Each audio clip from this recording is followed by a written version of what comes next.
aku. Kalau misalnya teman-teman sekalian ada yang mau bertanya, silahkan di kolom chat ya, nanti aku jawab. Untuk 3 pertanyaan dulu ya. Oke, terima Makasih kasih teman-teman. Terima kasih banyak sudah Sama-sama. tentang personal branding ini. Aku agak sedikit penasaran nih Teh tentang satu hal. Gimana sih cara kita mengeksplor diri buat lebih menemukan si personal branding yang cocok buat kita tuh apa gitu. Soalnya kan kadang kita tuh suka bingung sebenarnya kita tuh cocoknya di bidang apa sih, kan agak susah juga gitu kan. Dan terlalu banyak pilihan tuh suka bikin liar gitu Teh kan. Jadi gimana sih tips and trick buat mengeksplor diri kita biar lebih tahu gitu personal branding yang cocok buat diri kita tuh apa? Kuncinya kalau misalnya kita pengen tahu nih passion dalam diri kita itu apa, juga kita pengen tahu apa sih sebenarnya interest dalam diri kita gitu ya. Kuncinya adalah jangan berhenti mencoba. Kalau misalnya kalian berhenti mencoba sampai kapanpun kalian nggak nemu apa sih sebenarnya yang kalian pengen dari diri kalian sendiri. Kalian tuh gak bakal tahu. Tapi kalau misalnya kalian mencoba hal baru, entah itu dalam organisasi, entah itu dalam kampus ataupun luar kampus, itu tuh kalian bisa nemuin apa sih sebenarnya yang ada dalam diri kita ini gitu. Kalian juga bisa loh kayak evaluasi diri itu, kayak kalian bikin kertas gitu, terus kalian tulis kelebihan sama kelemahan diri kalian itu apa. Nah, biasanya sih untuk awalan aku kayak gitu. Jadi aku nulis dulu kelemahan sama kelebihan dari aku apa, terus aku kayaknya mikir nih, oh bakat minat di sini gitu dan aku coba di dalam hal itu gitu. Biasanya sih aku kayak gitu. Gimana? Wow, ya udah agak tercerahkan nih saya. Apa aja sih yang buat langkah-langkah saya untuk mencoba membangun personal branding. Oke, tadi juga agak menarik ya Teh buat quotes dari Teh dan juga bahwa sukses itu tidak datang mood-moodan ya Teh ya. Iya, Karena betul itu banget. harus lebih kita tuh Tapi harus percaya konsisten. deh, kalau misalnya kalian udah nemu nih ya, udah nemu apa yang kalian suka dari kegiatan kalian gitu ya, udah nemu oh personal branding di sini nih, kalian tuh gak akan merasa bosan. Sampai kapanpun kalian gak akan bisa merasa bosan. Kalian justru nyaman di dalam itu gitu. Gitu, guys. Oke. Ini udah ada banyak banget ya pertanyaan dari Waduh, banyak banget ya. Ya ampun. Mungkin langsung saya bacakan aja ya Teh buat Boleh, pertanyaan. boleh, boleh. Oke, yang pertama ini ada dari Kak Arya. Pertanyaan saya mengenai personal branding di masa kemudahan informasi sekarang ini, bagaimana menurut Kakak mengembangkan personal branding dalam pemikiran mengenai privasi pribadi? Gimana, bentar? Oke, jadi kan di masa kemudahan informasi ini, gimana sih menurut Kakak cara mengembangkan personal branding kita gitu? Oh, di dalam kemudahan informasi ya? Nah, kalau misalnya menurut aku nih ya, kan sekarang sosial media canggih banget ya.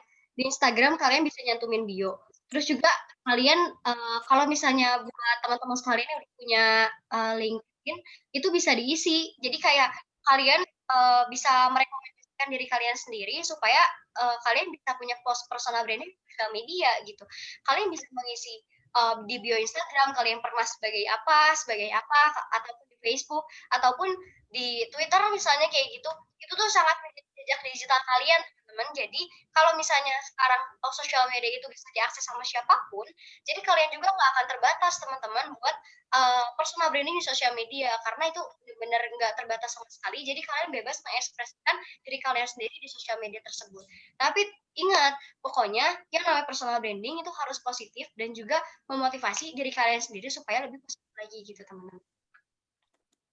Oke, gimana Kak Arya? Apakah sudah jelas jawaban dari Teh Nenden? Oke, selanjutnya ada pertanyaan lagi Teh. Gimana sih supaya kita nggak malu untuk menunjukkan diri kita di sosial, entah itu di sosial media ataupun di kehidupan sehari-hari kita gitu? Kalau misalnya ngomongin soal malu ya, dari dulu juga aku sebenarnya terhenti itu karena aku malu gitu, karena aku insecure sama diri aku sendiri.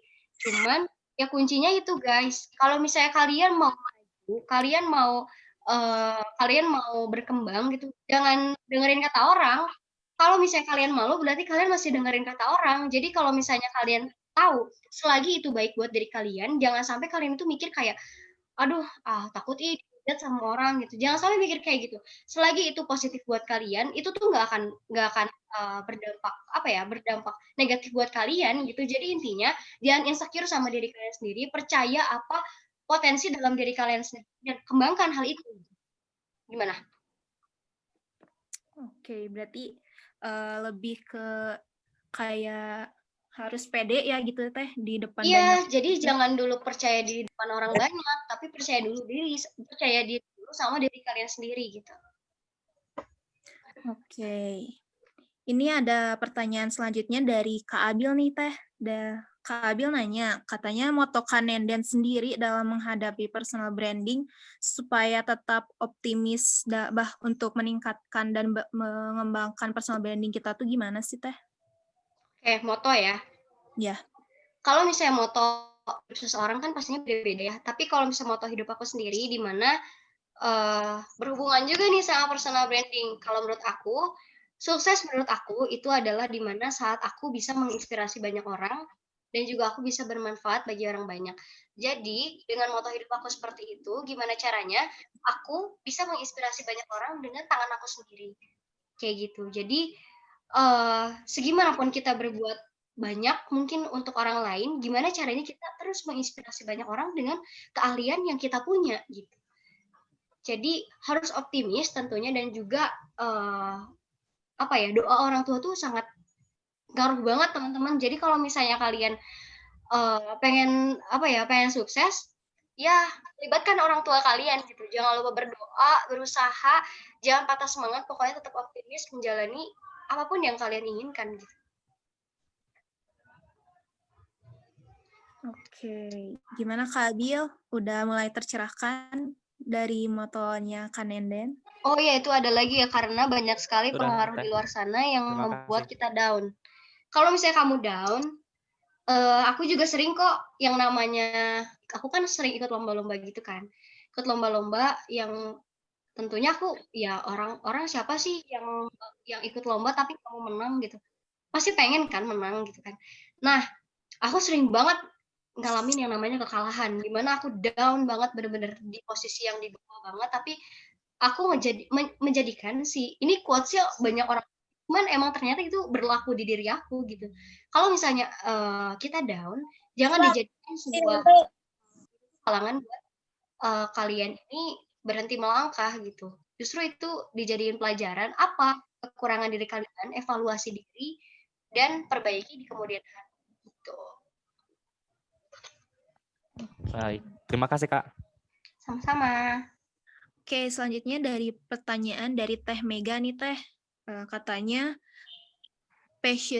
kalau misalkan ada passion dalam diri, namun passion tersebut terhalang oleh keyakinan agama kita, menurut kakak kayak gimana? Aduh, berat ya pertanyaannya.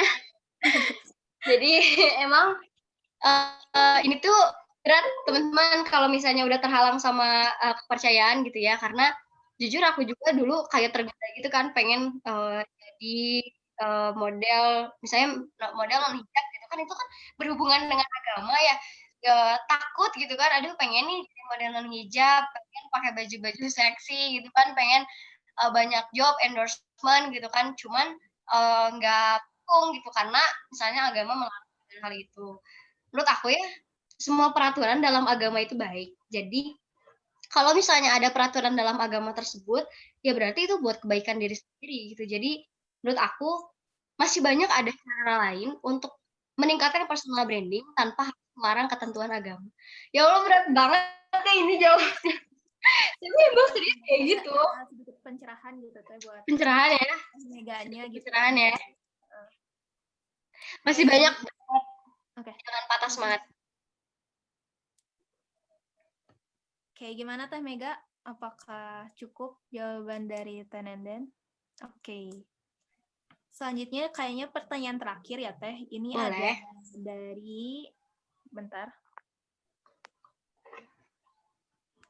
Ini ada dari Kak Nurul. Kata Kak Nurul, gimana sih Kak seorang kepribadian introvert bisa melakukan public speaking di depan umum gitu? Karena kan basically introvert tuh malu-malu gitu kan, kayak penyendiri. Ngerti.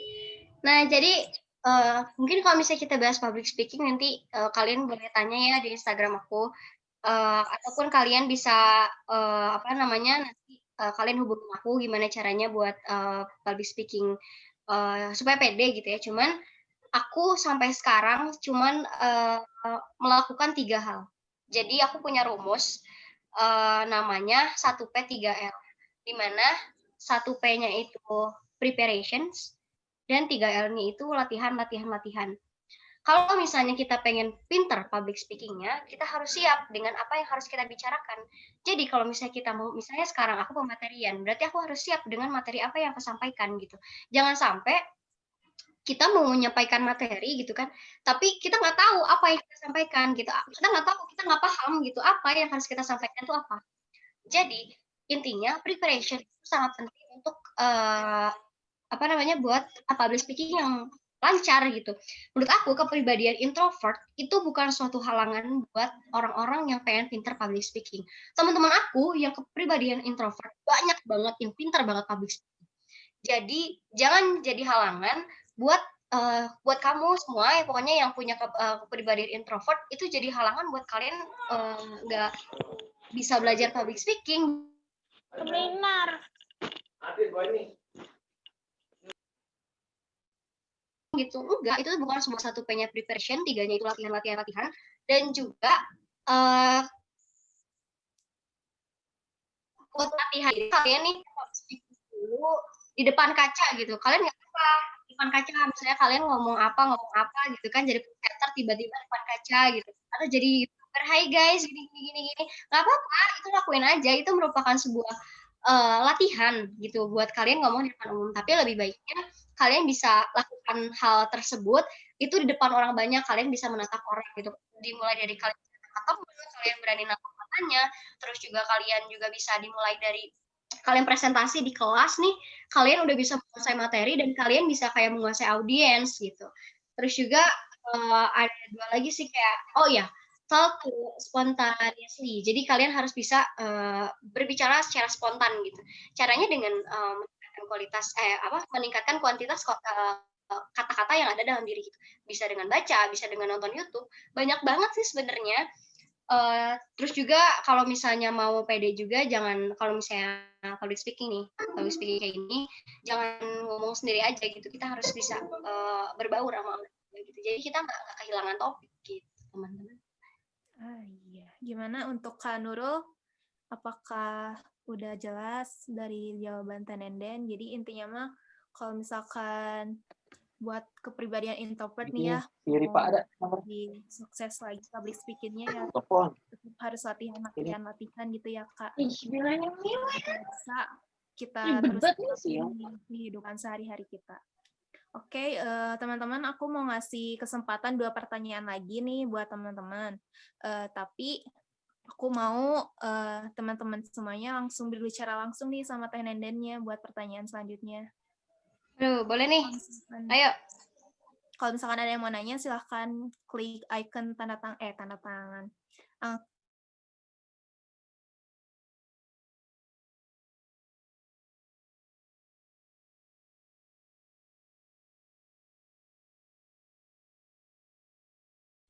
Silakan.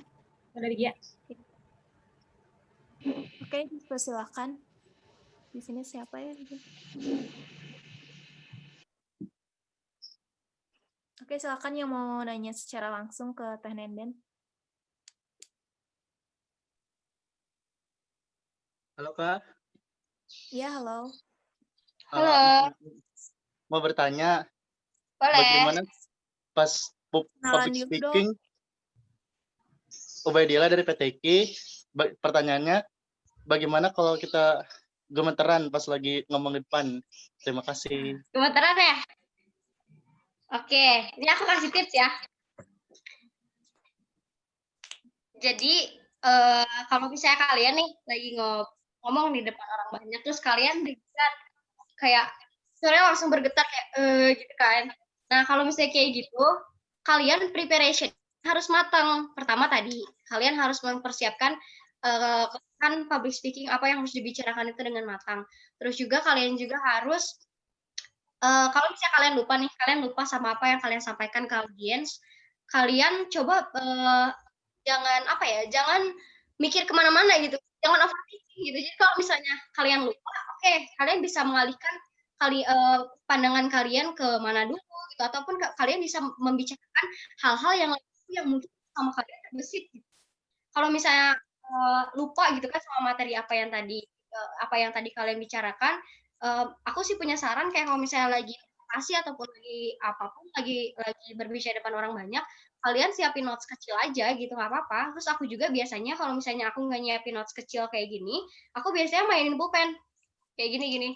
Bener-bener kayak gitu. Jadi sampai ini tuh kayak apa ya? Kayak sebuah cheating supaya aku tuh nggak gugup gitu. Jadi kalau misalnya aku gugup ya aku tinggal gini-gini aja gitu. Jadi fokus aku nggak teralihkan dengan aku lupa dengan materinya kayak gitu. Jadi emang kalau misalnya tiap aku lomba storytelling ataupun speech contest itu aku selalu membawa alat di tangan aku, entah itu pulpen, entah itu notes kecil, aku selalu pegang gitu. Dan itu jadi kayak bikin sugesti kalau oh ini tenaga gue di sini gitu. Jadi kalau misalnya PD gue di sini gitu. Jadi gue harus pegang ini gitu. Nah, jadi kalau misalnya aku sih kayak gitu ya, cuman patut dicoba. Tapi kalau misalnya teman-teman misalnya mau nambahin apapun yang punya pengalaman gimana caranya ngatasin gugup, boleh langsung aja on mic. Soalnya aku biasanya kayak gitu. Tapi cukup bekerja guys apa ini. Kayak megang-megang gini doang. Iya. Gimana buat Kak siapa barusan? Kak Abil ya? Oke, mungkin untuk peserta lainnya ada yang mau tanya lagi kepada attendance. Kak, mau nanya. Atau mungkin dari panitianya juga nih, ada yang mau nanya, boleh langsung ke attendance. Kak, mau nanya, Kak. Boleh. Oh, ya, boleh. Aku pengen nanya nih, Kak. Kan aku lagi kuliah gitu ya. Pasti malu gitu kan. Itu cara ngilangin malu itu gimana gitu. Kadang nih kalau kita misalnya maju ke depan tuh kayak udah gugup duluan, udah bener-bener gugup banget, bingung mau ngomong apa. Padahal inget nih di otak, tapi bingung banget. Oke, malunya Mungkin ngedadak blank materi ya? materi. Iya, Mungkin ada maksudnya kayak ngedadak blank ngejelasin materi. kayak ngejelasin materi atau ngejelasin tugas kayak gini gitu. Jadi udah bener-bener udah ngeblank banget dari depan tuh, bener-bener ngeblank banget. Gimana ya? Aku tadi udah kayak gitu sih. Kuncinya tuh bener-bener preparation. Kamu harus matang banget kayak kamu harus menyiapkan hal itu sebaik mungkin. Dan kalau misalnya kamu udah kayak persiapan nih, kamu tuh udah persiapan banget.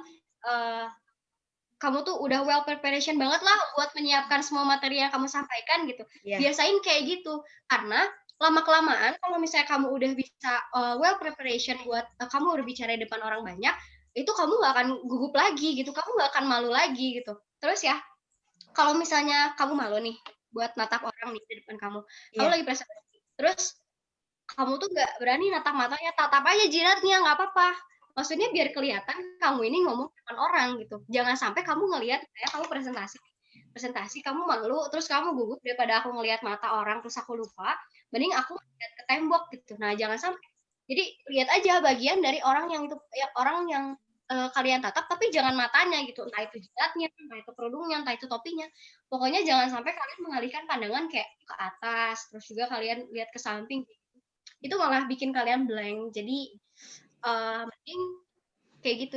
Terus kalau misalnya kalian lagi berbicara depan orang banyak, jangan berbicara yang terburu-buru. Jadi tempo itu benar-benar harus diatur. Jadi kalau misalnya kalian lagi ngomong nih, kalau misalnya kalian terburu-buru, itu benar-benar bakal bikin blank banget, lupa apa yang harus disampaikan gitu. Jadi kalau misalnya lagi nyampein materi ya udah santai aja, santai gitu. Jadi jangan walaupun misalnya buru-buru ya nggak apa-apa, santai aja. Semuanya diatur. Gitu. Makasih ya, Kak. Sama, semangat ya. Iya. Oke, karena udah waktunya azan zuhur, mungkin kita bakal break dulu sebentar ya buat azan. Nanti Boleh. saya sambung lagi sama 2 pertanyaan lagi deh buat teman-teman semua. Misi ada yang masih penasaran kan? Boleh, Teh. Oke. Kita lanjut lagi jam 12 lebih 10 menit.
Oke, azan zuhurnya udah beres ya teman-teman. Saya lanjut ke 2 pertanyaan terakhir lagi nih buat dari teman-teman. Boleh nanya secara langsung juga nih di kesempatan pertanyaan kali ini. Kamu tanya boleh? Boleh. Ya, Jadi misalkan kalau misalkan saya jadi pemateri gitu Kak, terus ada yang bertanya tapi kita nggak bisa jawab, gimana tuh Kak caranya? Improvisasi. Jadi sebenarnya orang-orang itu nggak akan nanya kalau misalnya kita gimana ya? Orang-orang itu nanya apa yang kita jelasin. Jadi kalau misalnya jadi pastikan kalau misalnya kita menjadi pemateri, kita tuh paham akan materinya itu apa gitu. Apa yang kita sampaikan itu harus dimengerti sama diri kita sendiri dan juga orang lain gitu. Nah, biasanya orang-orang yang kayak ngasih pertanyaannya itu nggak masuk konteks atau misalnya kita nggak bisa jawab sama pertanyaannya.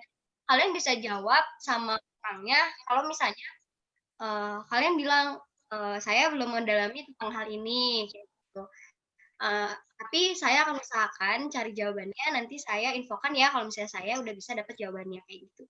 Jadi intinya berusaha dulu aja, kalau misalnya emang, kalian, apa ya, kalian bingung gitu kan, bisa cari dulu karena kan emang, apa sih namanya, waktu juga banyak gitu kan. Jadi kalau misalnya, kalian mentok banget nih nggak tahu, kalian bisa jawab kayak gitu. Cuman usahakan jangan sampai kayak gitu. Jadi bisa kalian cari dulu jawabannya apa, baru kalau misalnya kayak, aduh bingung banget nih misalnya nanya tentang penelitian di universitas apa gitu kan, yang mengharuskan kalian based on data gitu ya, itu nggak apa-apa, kalian cari dulu aja gitu. Nanti kalian infokan kalau misalnya, nanti aku cari dulu jawabannya, nanti kalau misalnya aku udah bisa nemu, nanti aku kasih tahu.